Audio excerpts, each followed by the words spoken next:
they need to be able to properly respond to this storm. County government buildings and parks will close at 2 o'clock today and remain closed through Wednesday. Sandbag operations continue at both Walsingham Park and at John Chestnut. Right now, I'm going to turn it over to our Director of Emergency Management, Kathy Perkins, for the most recent storm update, and then the Sheriff will kind of update you on the activities at the Sheriff's Office.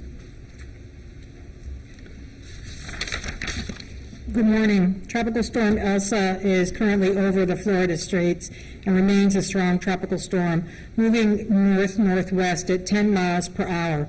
We are expecting, as Barry said, to have tropical storm force winds with potential gusts up to 70 miles per hour, hence the reason that the National Hurricane Center issued a hurricane watch for our area.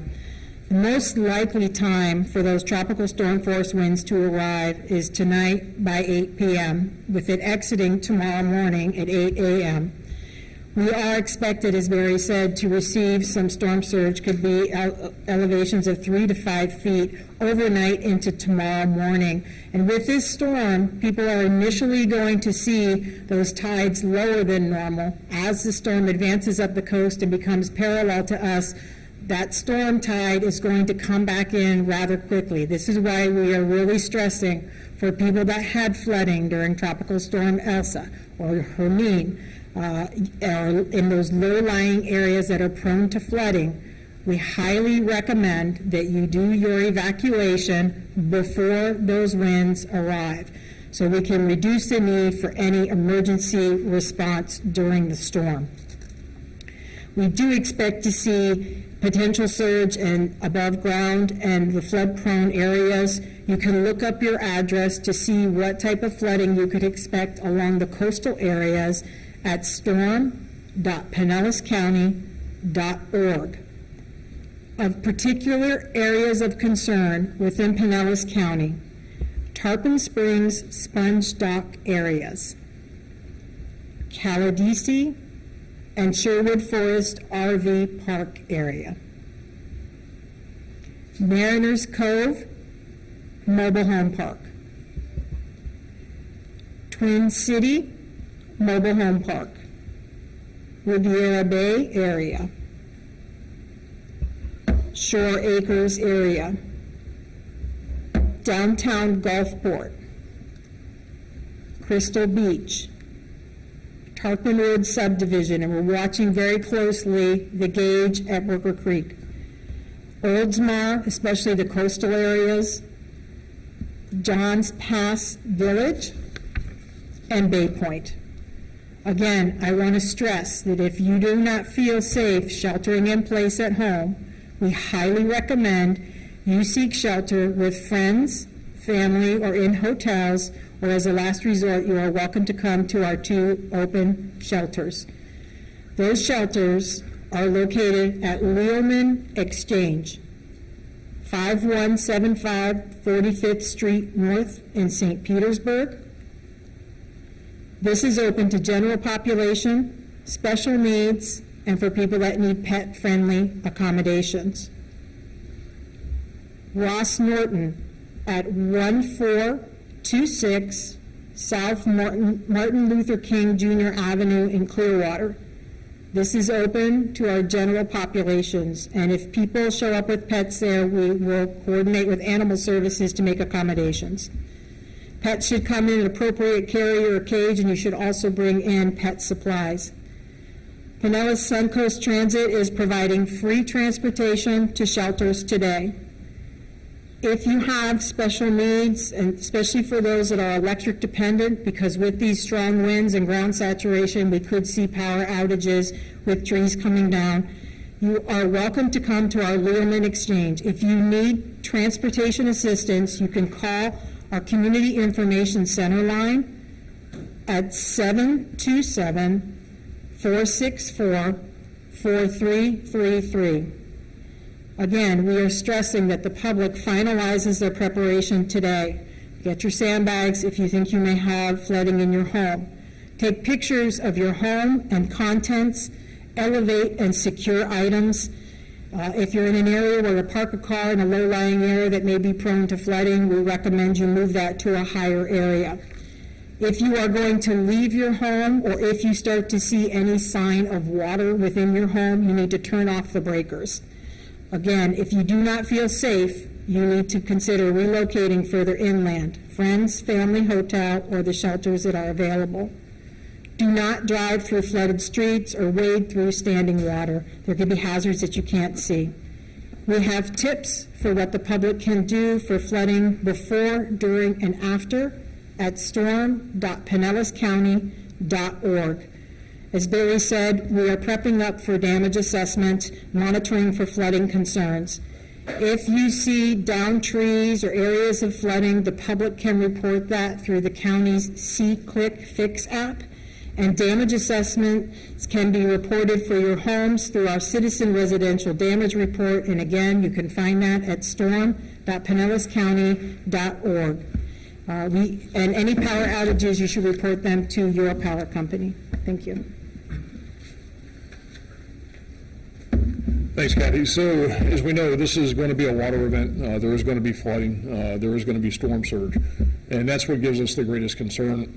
We know that with the wind event, excuse me, that we shelter in place.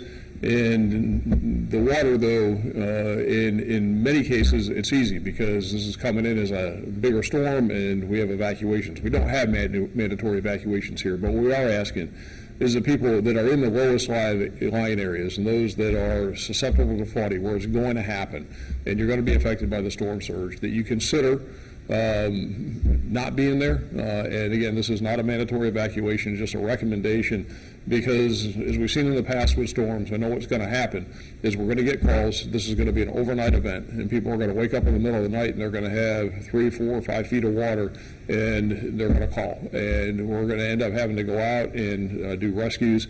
And so we're trying to mitigate that the best we can. So along those lines, on the barrier islands, and we are not going to bar people from going out there, but we are going to do beginning at 6 p.m. tonight through 7 a.m. tomorrow morning until we can do a damage assessment. We are going to restrict access. So there will be deputies and law enforcement officers at all of the bridges from Dunedin all the way south to Paso Grill and St. Pete Beach, where unless you have business out there, unless you're a resident, you're staying at a hotel, or you have a business you're trying to get to as an employee, is that we're not going to allow people out there. So people are going out to surf, going out to do all of the other things that people do out there, or going out for not good reasons. We're not going to let them out there. We want to be able to get in as quickly as we can in the morning and daylight to be able to do the damage assessments and to get the public works crews in there to get everything cleaned up, to get everybody back to normal operation just as fast as we can. And having minimized people out there will help us in that regard. So again, beginning at 6 o'clock tonight, from Dunedin all the way south to Paso Grill, all of the beaches will be restricted access. We'll have deputies out on the beaches with high water rescue vehicles and shallow watercraft to be able to effect those rescues.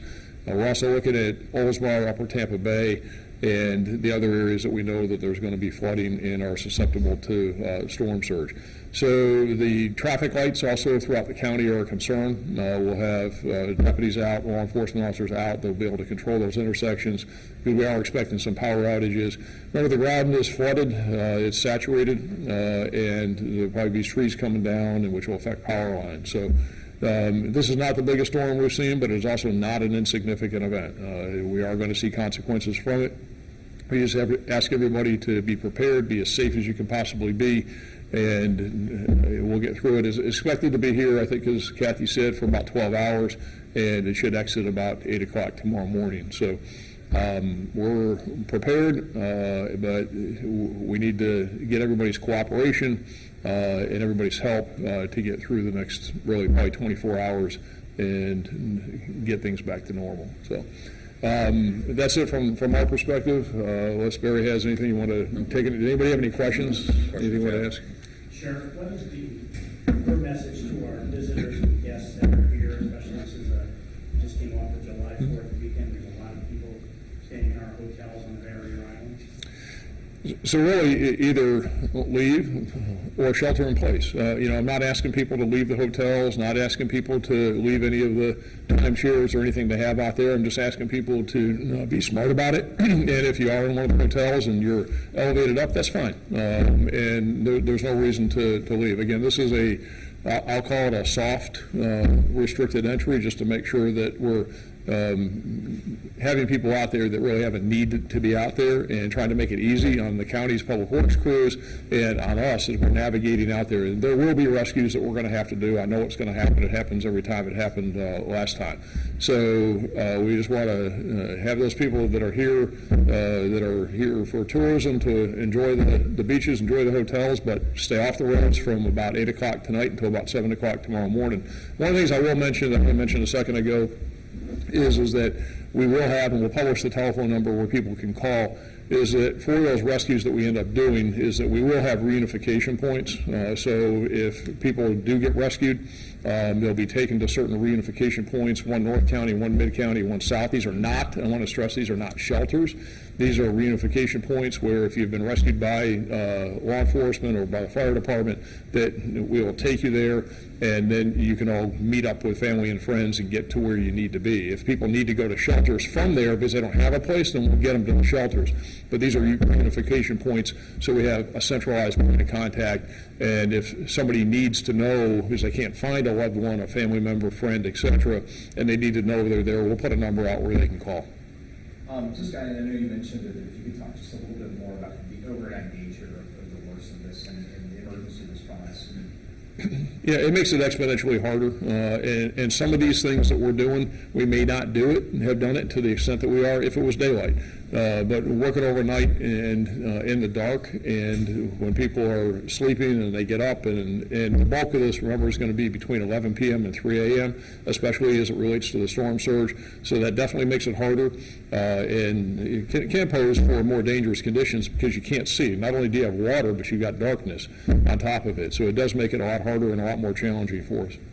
Is there a wind threshold where you will close the 3 bridges going to Tampa? So the bridges, especially the Skyway, and those bridges are controlled by the Florida Highway Patrol. They have their thresholds that are in place. But one of the things that does raise is there a threshold when we will pull law enforcement off the street. Normally for us, it's about 50 miles an hour. This is all on the cusp, and again, this is a very gray area, the storm in many respects. My plan right now is not to pull law enforcement off the street. The sustained winds are about 55 miles an hour. So for right now, we will have law enforcement on the street. We're not going to pull them off, but that's subject to change, which could affect all of it, including what's happening with the roadways.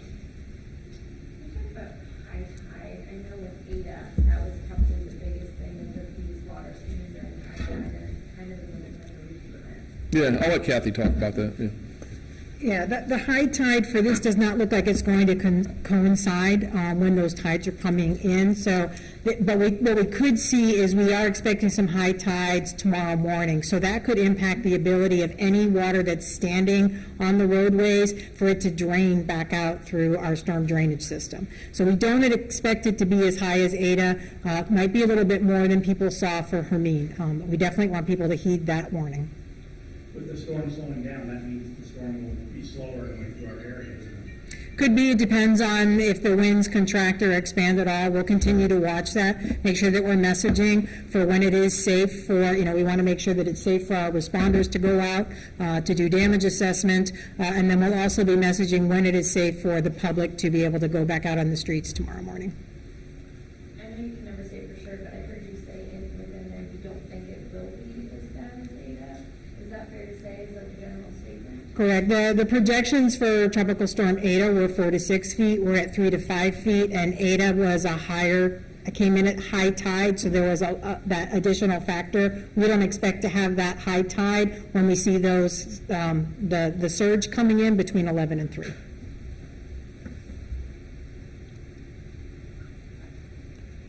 Other questions? Thank you, No? Sheriff. Thank you, Kathy. All right, great, thank you.